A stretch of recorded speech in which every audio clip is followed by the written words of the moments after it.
राधे राधे, हरे कृष्ण। प्रिय श्रोताओं, आज आप सुनेंगे ज्येष्ठ मास महात्म्य का 21वां अध्याय। उससे पहले जानिए आज के मुहूर्त के बारे में। और इससे पहले एक अध्याय में मैंने आप सभी से पूछा था कि कमेंट करके आप बताइएगा कि आप कौन से शहर या जिले से या गांव से हमारी इन कथाओं को सुनते हैं। तो आप सब ने बताया था कि कहाँ से आप ये कथाएं सुनते हैं। एक एक करके मैं आप सभी का रिप्लाई नहीं कर पाई थी, तो आज मैं आप सभी का आभार व्यक्त करती हूँ कि आपने अपना कीमती समय निकालकर कमेंट्स के माध्यम से हमें बताया। आशा करती हूँ आने वाले सभी अध्यायों को आप अपना भरपूर प्रेम इसी तरह से देते रहेंगे। आज दिनांक है 21 जून, दिन है रविवार और आज ज्येष्ठ मास की भानु सप्तमी भी है और सप्तमी तिथि आज दोपहर 3:20 तक रहेगी। इसके बाद में अष्टमी तिथि प्रारंभ होगी। सिद्धि योग भी आज बन रहा है जो कि सुबह 11:21 तक रहेगा। इसके बाद में व्यातिपात योग प्रारंभ होगा। व्यातिपात योग में किया गया दान कई सूर्य ग्रहण के दौरान किए गए दान से कई गुना ज़्यादा होता है, तो आज के दिन आप कुछ न कुछ दान अवश्य करें।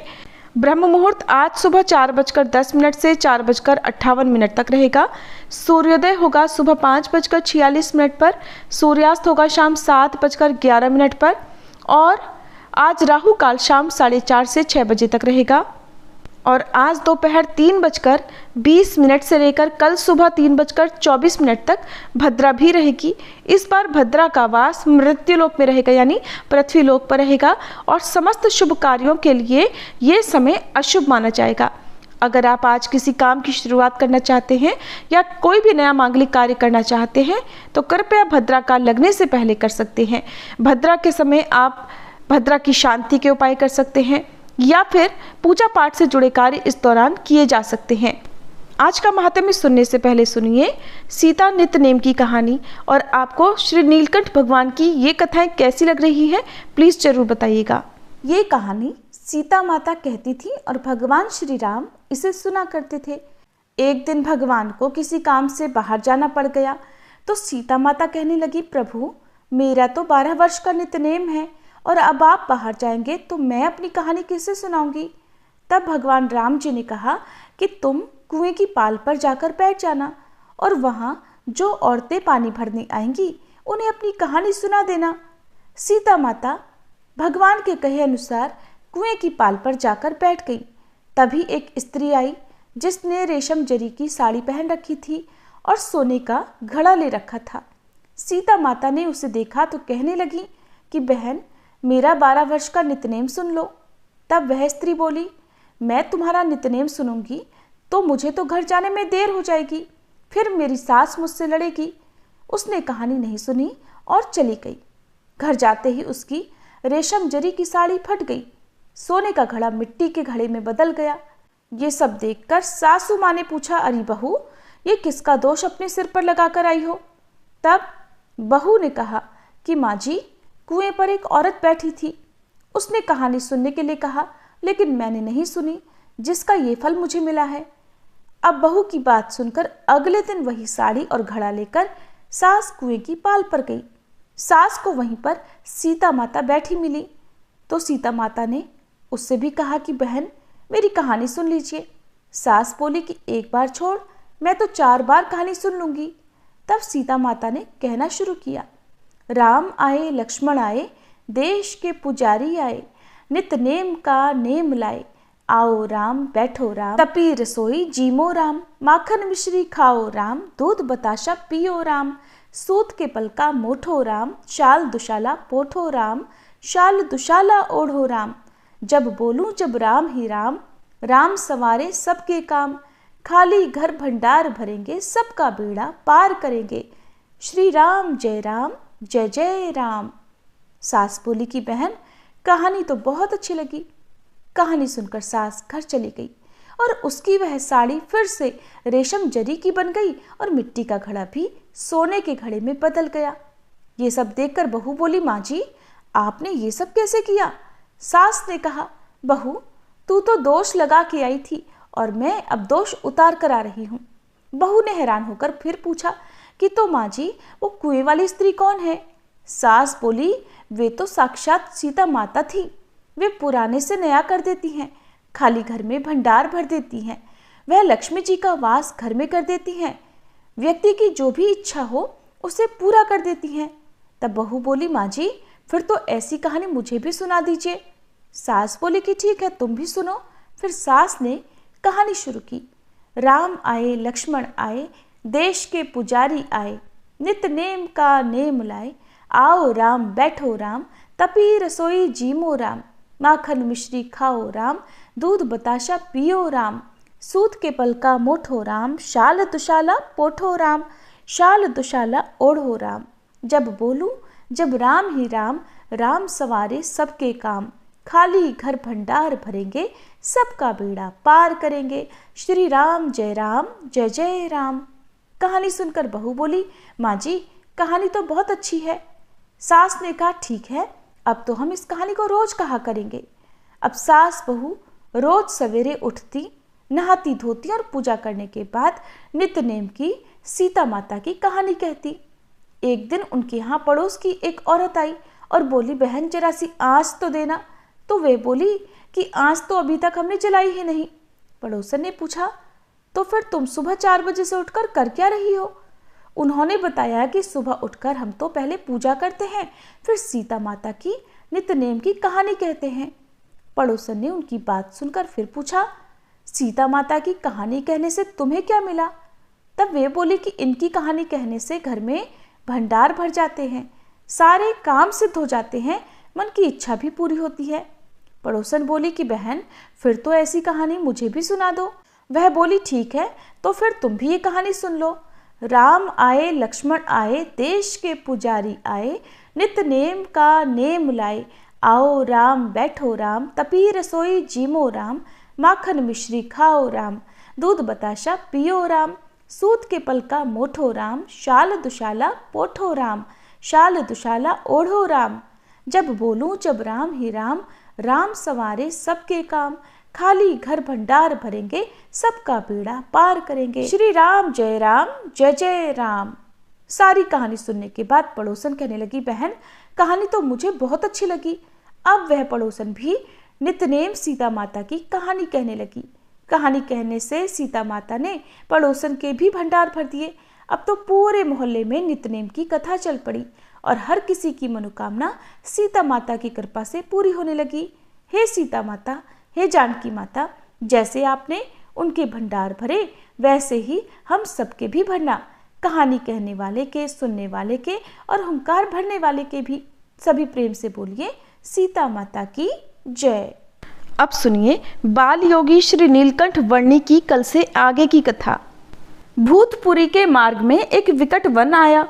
दिन में भी सूर्य की किरणें वहां पृथ्वी पर नहीं पड़ती थी। घनघोर जंगल में अब नीलकंठ पैदल और अकेले चले जा रहे थे। 4 दिन बीत गए, लेकिन ना तो कुछ खाने को मिला, न ही पीने के लिए पानी की एक बूंद। चलते चलते 5वें दिन नीलकंठ भूख प्यास की कमजोरी से मूर्छित हो गए।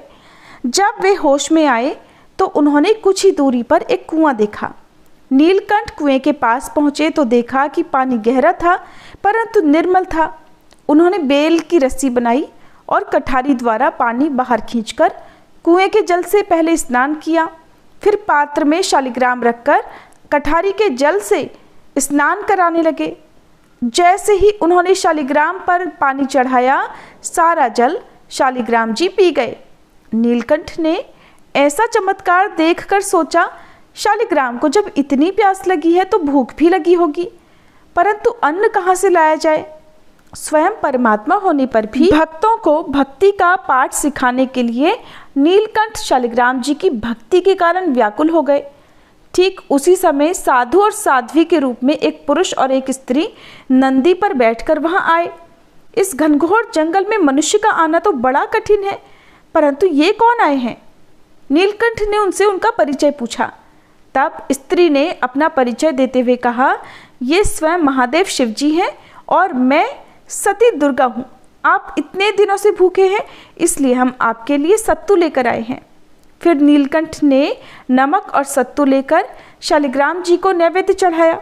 उचित समय पर शिव पार्वती जी की सेवा पाकर नीलकंठ अति प्रसन्न हुए। प्रभु का आशीर्वाद प्राप्त कर दोनों आकाश मार्ग से अदृश्य हो गए। फिर यहाँ से चलकर नीलकंठ भूतपुरी पहुँचे और वहाँ दर्शन करके कुछ दिनों के बाद तोताद्री जा पहुँचे। तोताद्री में श्री रामानुजाचार्य की व्यासपीठ है। उनका प्रसादीभूत काष्ठासन आज भी विद्यमान है। मंदिर में भगवान विष्णु की मूर्ति शेष फन के नीचे दर्शन दे रही है। यहाँ श्रीमद् रामानुजाचार्य की व्यासपीठ पर मुख्य आचार्य सन्यासी जीयर स्वामी त्रिदंडी उपस्थित थे। नीलकंठ ने उनसे श्री विष्णु के आयुधों की प्रति यानी छाप ली। फिर नीलकंठ वर्णी कुछ समय तक उनके आश्रम में रहकर श्री रामानुज संप्रदाय के ग्रंथों की कथा सुनते रहे। रामानुजाचार्य के तत्वज्ञान के कुछ सिद्धांत नीलकंठ को बड़े रुचिकर लगे। अन्य संप्रदायों की तुलना में उन्हें श्री रामानुजाचार्य का मत और संप्रदाय बहुत सरल तथा सुंदर प्रतीत हुआ। परंतु नीलकंठ ने देखा कि यहाँ के त्यागियों में धन और व्यसन का त्याग था, परंतु स्त्री का त्याग नहीं था। तब एक बार नीलकंठ ने जीयर स्वामी से इसी विषय पर धीरे से पूछ लिया, महात्मन, त्यागी जानकर मैं आपसे पूछता हूँ कि शास्त्रों में त्यागी को स्त्री द्रव्य का त्याग रखने का आदेश दिया गया है, क्योंकि स्त्री, द्रव्य और रस ये तीन चीजें त्यागी के लिए बंधन रूप हैं। इनसे ब्रह्मादि को भी बंधन हुआ है। इसलिए त्यागी को कौन सा मार्ग अपनाना चाहिए, इस विषय पर आप ही प्रकाश डालिए। परंतु जीयर स्वामी को तो स्त्री त्याग की बात ही अकल्प लगी। एक छोटे से बालक से ऐसी बात सुनकर वो क्रोधित हो गए और बोले, कोई है यहाँ, इस बालक को निकालो यहाँ से। त्यागी के धर्म की बात मुझे बताता है, बालक होकर ब्रह्मांड को ललकार रहा है। अरे इस नादान को यहाँ से निकालो, मैं तभी अन्न जल ग्रहण करूँगा, मुझे ऐसा शिष्य नहीं चाहिए। अब तो नीलकंठ ने कहा, गुरुदेव, क्रोध करना गुरु या शिष्य का धर्म नहीं है। जिस तरह थोड़ी सी अग्नि महल को जलाकर राख कर देती है, उसी तरह क्रोध भी तो मोक्ष को जला देता है। अब तो जीयर स्वामी ये सुनकर और अधिक क्रोधित हो गए। उन्होंने स्वयं ही नीलकंठ को पकड़कर मठ में से निकाल दिया। मठ के सामने एक जगह बनी हुई थी। नीलकंठ ने रात को वहीं पर विश्राम किया। फिर नीलकंठ यहाँ से दक्षिण में कन्याकुमारी आ पहुँचे। इस स्थान को कुमारी का क्षेत्र भी कहा जाता है। यहाँ बंगाल का समुद्र और हिंद महासागर का संगम होता है। समुद्र संगम में स्नान करके फिर नीलकंठ उत्तर की ओर वापस मुड़े। यहाँ लंबे नारायण और पुनः छोटे नारायण के दर्शन किए और आगे बढ़ गए। मार्ग में कृतमाला नदी पार करके नीलकंठ पद्मनाभ यानी त्रिवेंद्रम आए। यहाँ शेषशैया पर सो रहे भगवान पद्मनाभ की नाभि में से निकले कमल पर श्री ब्रह्मा जी विराजमान हैं। इस विशाल मूर्ति के दर्शन करके नीलकंठ वर्णी आगे बढ़े। उत्तर की ओर चलकर नीलकंठ जनार्दन तीर्थ आए। यहाँ पास में ही समुद्र है और मीठे पानी के झरने हैं। यहाँ भगवान जनार्दन का विशाल मंदिर है। दर्शन करके नीलकंठ आदि केशव पहुँचे। यहाँ ताम्रवर्णी नदी के तट पर स्थित मंदिर में उन्होंने भगवान आदि केशव का दर्शन किया। कई दिनों तक चलते चलते नीलकंठ फिर श्रीरंगपट्टनम आए। यहाँ श्रीरंग भगवान का दर्शन करके वे यादवगिरी यानी मेलुकोटे में गए। यहाँ पर संपत कुमार का मंदिर है, जिसका पुनरुद्धार भी श्री रामानुजाचार्य ने कराया था। मंदिर में भगवान नारायण की मूर्ति का दर्शन करके फिर नीलकंठ उत्तर दिशा में आगे बढ़े। कल्याणी गंगा में स्नान करके वे सुंडुर आए। यहाँ पर्वत पर स्वामी कार्तिकेय के मंदिर में उन्होंने दर्शन किया। इस स्थान को लोग पर्वतगिरी के नाम से भी जानते हैं। यहाँ से नीलकंठ ने किष्किंधा प्रांत में प्रवेश किया। तुंगभद्रा नदी में स्नान करके वे माल्यवान पर्वत पर स्थित स्फटिक शिला पर पधारे। गुफा में स्थित मंदिर में नीलकंठ ने राम लक्ष्मण जानकी जी की मूर्तियों का दर्शन किया। फिर यहाँ से वे ऋष्यमुख पर्वत पर पहुँचे। इस स्थान को दक्षिण का चक्र तीर्थ भी कहते हैं और यहाँ पर तुंगभद्रा नदी धनुष आकार में बहती है, इसलिए लोग इसे चक्र तीर्थ कहते हैं। नदी बहुत गहरी है। नदी में स्नान करके पर्वत पर स्थित श्री राम मंदिर में नीलकंठ ने दर्शन किया। फिर किष्किंधा नगरी को पावन करके नीलकंठ शबरी वन से निकलकर तुंगभद्रा नदी पार करके पंपासर आए। यहाँ के आसपास के टीले पर श्री रंग जी और श्री लक्ष्मी नारायण के मंदिर हैं। यहाँ नीलकंठ ने दर्शन किया। पंपा सरोवर से आगे महाराष्ट्र में घूमते हुए नीलकंठ पंढरपुर आए। यहाँ चंद्रभागा नदी के तट पर उन्होंने 2 माह तक निवास किया। फिर पंढरपुर में विठोबा जी के दर्शन करके नीलकंठ पूना शहर में आ पहुंचे। उस समय वहां बापू गोखले नामक दीवान शहर का कार्यभार संभालता था। वह एक मुमुक्षु हृदय व्यक्ति था। उसने नीलकंठ की बहुत सेवा की और उनका आश्रय ग्रहण किया। फिर आषाढ़ मास यहीं पर बिताकर श्रावण माह लगते ही नीलकंठ विंध्याचल की ओर चल दिए। चलते चलते तापी के तट पर तापी और मोना नदी के संगम पर स्नान करके सामने के तट पर स्थित बुरहानपुर पधारे। यहाँ से मालेगांव में एक शिवालय में 5 दिन तक रुककर मौसम गंगा में स्नान किया। फिर दंडकारण्य से गुजरते हुए नासिक पधारे। गोदावरी नदी में स्नान करके त्र्यंबकेश्वर महादेव का दर्शन किया और वे वहाँ से गुजरात की ओर चल दिए। लगातार 5 दिनों तक पद यात्रा के पश्चात नीलकंठ गुजरात में सूर्यपुर सूरत में पहुँचे। यहाँ वे निर्वाण अखाड़े में गोड़िया मंदिर में ठहरे, लेकिन सूरत में तो किसी ने उनको भोजन के लिए पूछा तक नहीं। वे 3 दिनों तक उपवासी रहे। चौथे दिन एक मालिन ने उन्हें कुछ फल दिए। उसे स्वीकार कर नीलकंठ ने आहार किया। फिर यहाँ से तापी के तट पर स्थित अश्विनी कुमार तीर्थ में पधारे। तापी नदी दोनों किनारों पर भरपूर बह रही थी। लोगों के बहुत समझाने के बाद भी नीलकंठ उस उफनती नदी में कूद पड़े और सामने किनारे पर आ पहुंचे। फिर वे वहां से चलकर नर्मदा नदी के तट पर भरूच शहर में पहुंच गए, जहां उन्होंने रात्रि निवास किया। फिर पिंपली गांव होते हुए कपिलेश्वर मंदिर में दर्शन करके नर्मदा स्नान के बाद शुक्ल तीर्थ में बाबा प्यारे के घाट पर आ पहुंचे। शुक्ल तीर्थ से नीलकंठ अंबाली और अनुसुईया तीर्थ पधारे। यहाँ अनुसुईया देवी का मंदिर है। अंबाली की मुमुक्षु राजबाई ने नीलकंठ वर्णी को दूध दिया और प्रार्थना की कि इसी स्थान पर ठहरिए और इसी तरह प्रतिदिन हमारे घर को अपना सत्संग लाभ दीजिए। राजबाई का भक्तिभाव देखकर फिर नीलकंठ 7 दिनों तक अनुसुईया में रहे। वे प्रतिदिन नर्मदा जी में स्नान करके अंबाली राजबाई के घर दूध पीने आते थे। इसके बाद वे वहां से शुक्रेश्वर और फिर व्यास तीर्थ पधारे। इस तरह नर्मदा जी के तट पर ऋषियों की तपोभूमि को पवित्र करके नीलकंठ आगे चल दिए। चाणोद तथा करनाली के प्राचीन मंदिरों में दर्शन करके नीलकंठ डभोई पधारे। यहाँ वाघनाथ महादेव के मंदिर में उन्होंने रात्रि निवास किया। फिर वसई होकर वटपत्तन, जो वटोदर बड़ौदा में है, वहाँ आ पहुँचे। बड़ौदा शहर के बीच में मांडवी के दरवाजे के नीचे नीलकंठ ने आसन ग्रहण किया। संध्या का समय था। धुंधले उजाले में नीलकंठ की प्रतिभा से आकर्षित होकर वहां लोगों की भीड़ उमड़ने लगी। लोग जिज्ञासा पूर्वक पूछताछ करने लगे। इतने में अमीचंद नामक एक व्यापारी अपनी दुकान से निकलकर नीलकंठ के पास आ पहुंचा। उसके हाथ में लालटेन थी। उसने सोचा कि निश्चित ही ये कोई महापुरुष है, तो उसने नीलकंठ को हाथ जोड़कर भोजन के लिए पूछा। तब नीलकंठ ने कहा कि जो कुछ भी तैयार हो वो लाइए। तब वह दौड़ता हुआ अपने घर गया। पत्नी से पूछा तो खिचड़ी तैयार थी। उसने अपनी पत्नी से बताया कि आज तो शहर में एक महान योगी पधारे हैं, उन्हें भोजन कराना है। अमीचंद की पत्नी ने भी नीलकंठ के दर्शन किए थे। उनके दर्शन मात्र से उसे शांति की अनुभूति हुई। उसने तुरंत थाली परोस दी। अमीचंद नीलकंठ के लिए घी और खिचड़ी साथ लेकर उनके पास आ पहुंचा। 2 कौर भोजन करके नीलकंठ ने सब कुछ वापस लौटा दिया। अमीचंद प्रसाद लेकर घर आया। उसकी पत्नी ने महिमा पूर्वक प्रसाद खाया ही था कि उसके अंतर्मन की प्रबल वासना मिट गई और उसे दिव्य शांति का अनुभव हुआ।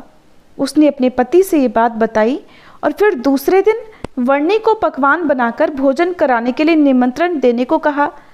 अगली सुबह जब अमीचंद नीलकंठ के पास आया तो नीलकंठ वहां से विदा लेने की तैयारी कर रहे थे। अमीचंद ने अपने घर पधारने के लिए उनसे बहुत आग्रह किया, परंतु नीलकंठ ने कहा कि तुम्हारी सेवा में भविष्य में लूंगा। अमीचंद ने प्रणाम करते हुए कहा, परंतु मेरी देह का क्या भरोसा।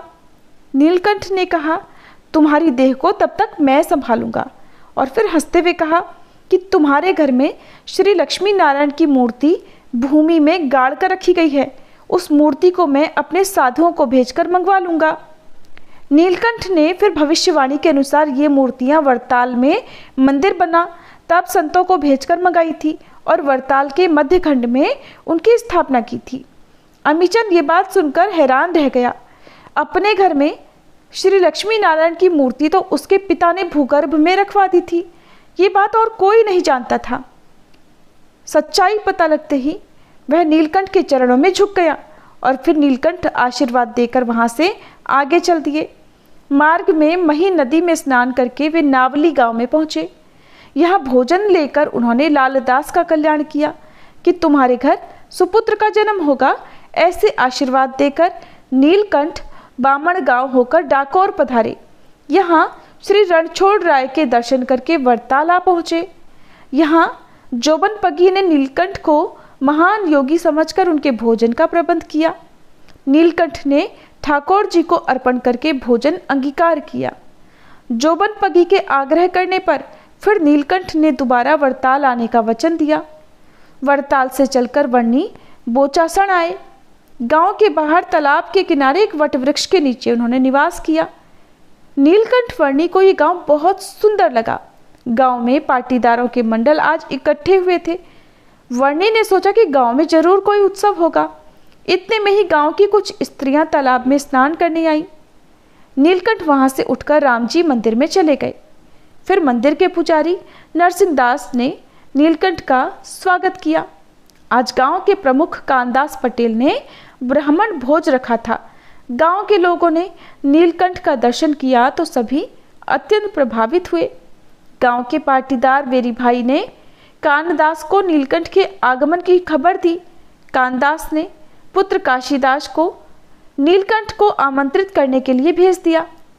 नीलकंठ वर्णी बाएं पैर पर दायां पैर रखकर ध्यान मगन बैठे थे कि नीलकंठ को देखते ही काशीदास आश्चर्यचकित रह गए, क्योंकि नीलकंठ के चारों ओर प्रकाश सा फैला हुआ था। कुछ देर के बाद नीलकंठ ने जब आंखें खोली तो सामने काशीदास को देखा।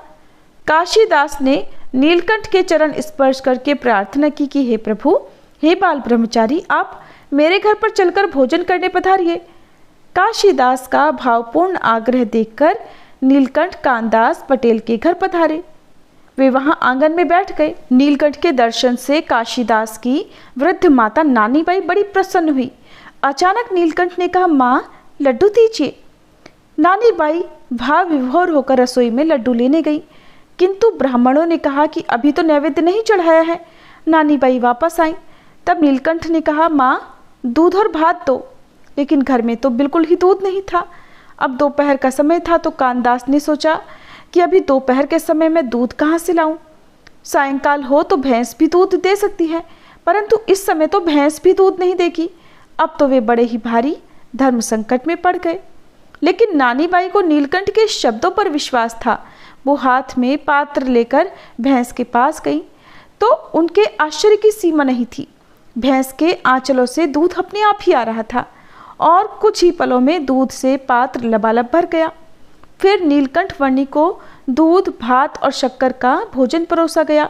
नीलकंठ तृप्त हो गए। नानीबाई ने कहा, महाराज अब हमारे ही घर रहिए।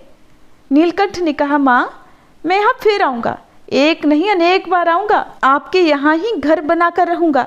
मुझे अभी तो बहुत सारे कार्य संपन्न करने बाकी हैं, इसलिए अब मुझे जाने की अनुमति दीजिए। आपके पुत्र और आपका परिवार बड़ा भाग्यशाली है। हमारा आशीर्वाद है कि सारा परिवार भक्त बनकर मेरी भक्ति करेगा। फिर नीलकंठ ने रामजी मंदिर में पधारकर श्री राम, लक्ष्मण और सीता जी की संध्या आरती का लाभ लिया और पुजारी की ओर देखकर कहा कि ये मूर्तियां भविष्य में निर्माण होने वाले भव्य मंदिर में विराजमान होंगी। गांव के लोग नीलकंठ के दिव्य प्रभाव से आकर्षित होकर बोले, ब्रह्मचारी जी अब यहीं पर निवास कीजिए। तभी पुजारी ने कहा, अरे ये लड़का यहाँ रहकर क्या करेगा, यहाँ उसकी कोई आवश्यकता नहीं है। नीलकंठ ने मुस्कुराते हुए कहा, ठीक कहते हैं ये, मैं इतनी छोटी जगह में निवास नहीं कर सकता, मेरे लिए तो यहाँ विशाल धाम बनेगा। ऐसा कहकर दूसरे दिन नीलकंठ वहाँ से चले गए। बोचासण से चलकर छोटे बड़े तीर्थों और गांवों में अनेक मुमुक्षुओं का कल्याण करते हुए नीलकंठ बुद्धेज पहुँचे। यहाँ से वे गोराड़ गांव के पास तालाब के किनारे पधारे। यहाँ आकर एक घने पीपल के नीचे नीलकंठ ने आसन ग्रहण किया। सामने ही एक बाड़ी थी। वहाँ कोली जाति का बीजल नामक एक किसान बैलों की सहायता से रहट चला रहा था। कुएं में पानी बहुत ही नीचे और बहुत कम था। बैल के कंधे पर रहट खींचते हुए छाले पड़ गए थे। नीलकंठ दयाभाव के साथ बाड़ी में जा पहुंचे। उन्होंने पूछा, पीने के लिए पानी मिलेगा भैया? बीजल ने कहा, महाराज अभी रहट के द्वारा पानी निकाला जाएगा, तब पी लेना। नीलकंठ ने कहा, तुम्हारे रहट में काष्ठ के पात्रों की जगह पशुओं के चमड़े से बनी हुई थैली लगाई गई है, इसलिए ऐसे पानी को मैं चर्मवारी यानी चमड़े के कारण अपवित्र हुआ पानी समझता हूँ, इसलिए मुझे ये पानी नहीं पीना है। बीजल ने सोचा कि ये महात्मा किसी अन्य जमात से आया हुआ लगता है, तो उसने कहा, महात्मा जी पीना हो तो पी लीजिए। कुएं में तो 18 हाथ गहरा पानी है। नदी, तालाब, कुएं सभी जगह पानी की तो कमी हो रखी है। बीजल को नीलकंठ के दर्शन होने से उनके प्रति उसके मन में भक्तिभाव जागृत हुआ था, इसलिए उसने कहा, महाराज मेरे पास रस्सी नहीं है, नहीं तो आपको पानी खींचकर दे देता। नीलकंठ ने कहा, कोई बात नहीं, मुझे रस्सी की जरूरत भी नहीं पड़ेगी। इतना कहकर वे कुएं के पास आए। उन्होंने अपना कमंडलू कुएं पर रखा ही था कि कुछ ही पलों में 18 हाथ गहरा पानी ऊपर आने लगा।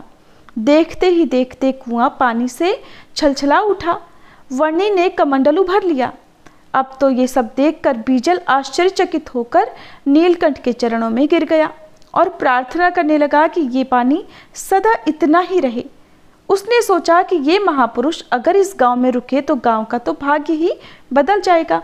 इसलिए बीजल गांव में जाकर सभी को कहने लगा कि मेरी बाड़ी में एक महात्मा आए हुए हैं और कुएं का पानी उनके कारण ऊपर आ गया है। हम सब मिलकर उन्हें यहाँ रोक लें। लेकिन नीलकंठ को तो जल्दी थी। बीजल की बातें सुनकर सभी लोग हैरान होकर बाड़ी पर आए, लेकिन तब तक तो नीलकंठ बहुत दूर निकल चुके थे। सभी निराश हो गए। इतने में गडरिया जाति का एक व्यक्ति आता हुआ दिखाई दिया। सभी ने उससे नीलकंठ के बारे में पूछा तो उसने कह दिया, हाँ, एक तपस्वी जमीन से 2 हाथ ऊपर हवा में चलते हुए बिजली की गति से जा रहे हैं और आप उन तक नहीं पहुंच पाओगे। सभी ने सोचा कि अवश्य ही कोई अलौकिक बाल योगी हमारे गांव में पधारे थे। अब नीलकंठ खंभात की खाड़ी के किनारे धन का तीर्थ में आए। यहाँ स्नान पर्व पर एकत्रित विशाल भीड़ की तरफ उन्होंने कृपा दृष्टि की। उत्तर में रामसर तालाब के किनारे एक कुएं से उन्होंने पानी पी लिया और ठाकुर जी को चढ़ाकर पिया। फिर शिकोतर जाने के लिए निकल पड़े। वहां पहुंचने पर नीलकंठ को एक भयानक आकृति वाला व्यक्ति मिला। उन्होंने उसका ऐसा वेश देखकर पूछा, भाई तुम कौन हो और तुम्हारी इस झोली में क्या रखा है? उसने बताया, मैं जाति से कोली हूँ, लाखा मेरा नाम है और इस झोली में मैंने मछलियाँ पकड़ी हैं।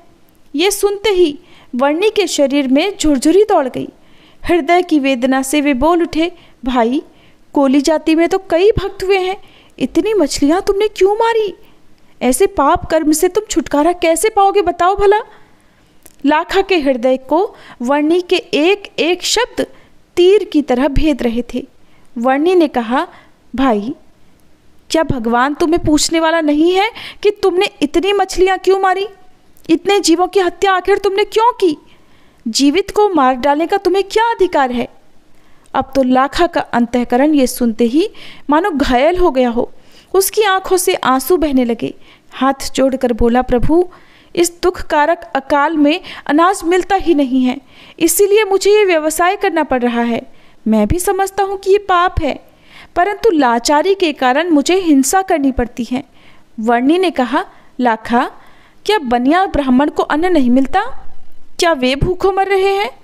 तुम भी उनकी तरह भोजन में अनाज लेने का निर्णय करोगे तो भगवान तो अवश्य ही तुम्हें भूखा नहीं रखेंगे और तुम्हारे घर में अकाल नहीं दिखाई देगा। इतना कहकर नीलकंठ ने नदी के तट पर जाकर लाखा की झोली को स्पर्श किया और उसी पल सभी मछलियां जीवित होकर नदी में कूद पड़ी। देखकर लाखा का हृदय तो हल्का हो गया। उसने सोचा, ये तो साक्षात भगवान ही है, और वह वर्णी के चरणों में गिर पड़ा और बोला, प्रभु आज की रात आप वड़गांव में ही ठहर जाइए। संध्या काल हो चुका है और आगे का रास्ता भी तो वीरान है। इसके अलावा यहाँ पर मही और साबरमती का संगम होने के कारण बांस भर पानी रहता है, इसलिए वहाँ तो ठहरना असंभव है। और सामने नदी के पार झाड़ियों में तो बाघ चीते का भय भी है। वर्णी सब कुछ ध्यान से सुन रहे थे।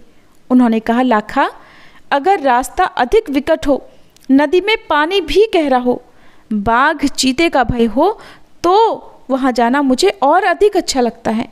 मेरे कदम जहाँ जहाँ पड़ते हैं भय वहाँ से भाग जाता है। इतना कहकर वर्णी ने लाखा को ज्ञान का उपदेश दिया।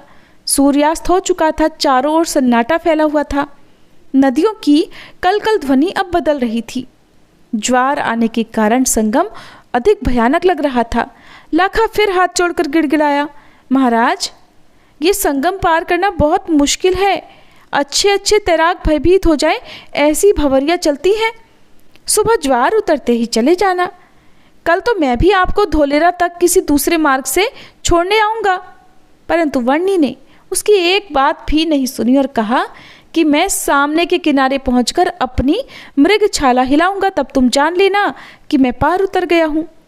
मानवता का मार्ग दिखलाने वाले और मछलियों को पुनर्जीवन देने वाले नीलकंठ के प्रति लाखा के मन में अपार स्नेह जाग उठा था। फिर लाखा को आशीर्वाद देकर तीव्र गति से नीलकंठ ने पानी पर पैर रखा।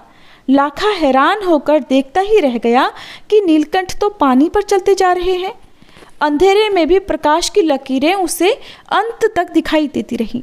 फिर सामने पार से उसने मृगछाला हिलती हुई देखी।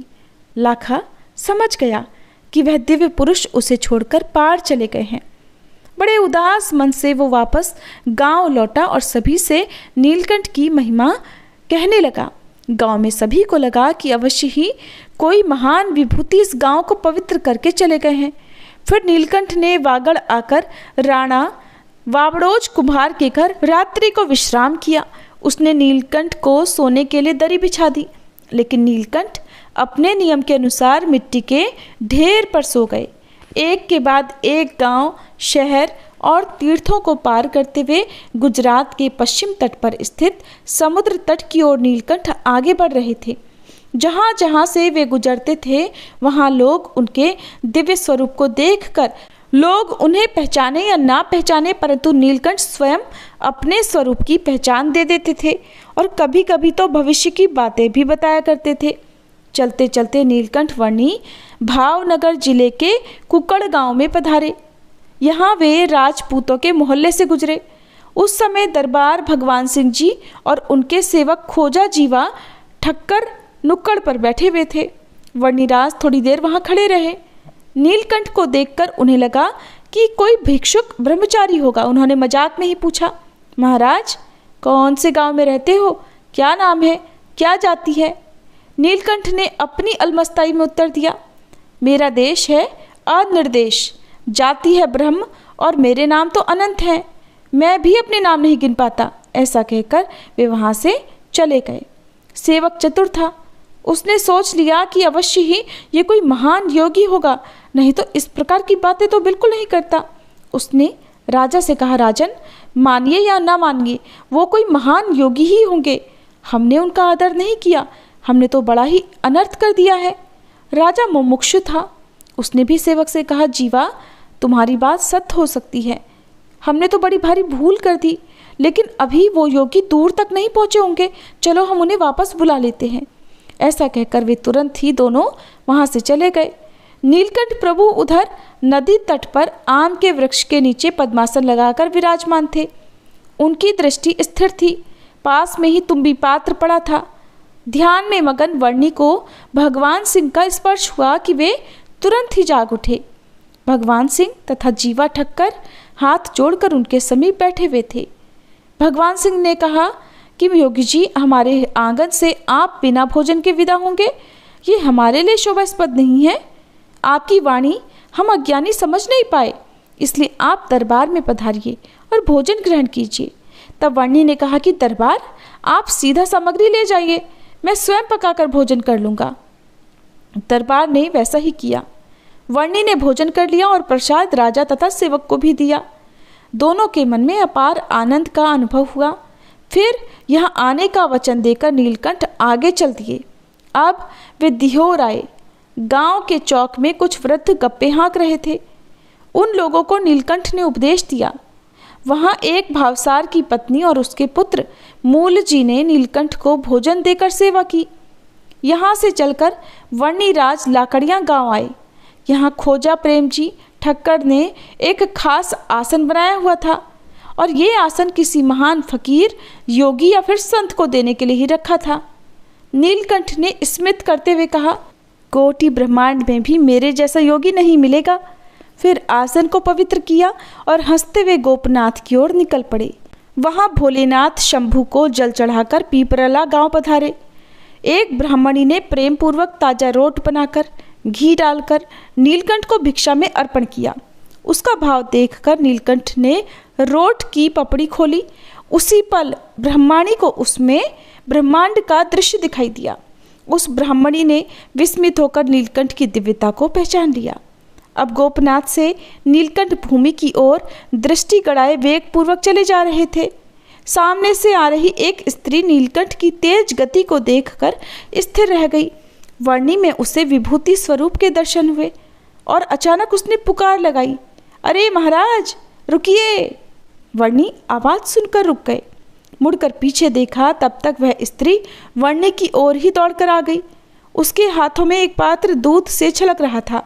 वर्णी ने पूछा, इसमें क्या है? दूध है महाराज, आप पी लीजिए। उसने पात्र वर्णी की ओर बढ़ाया। वर्णी ने अपने कमंडलू में दूध छान कर ले लिया और पीने लगे। फिर उससे पूछा, बहन तुम कौन हो?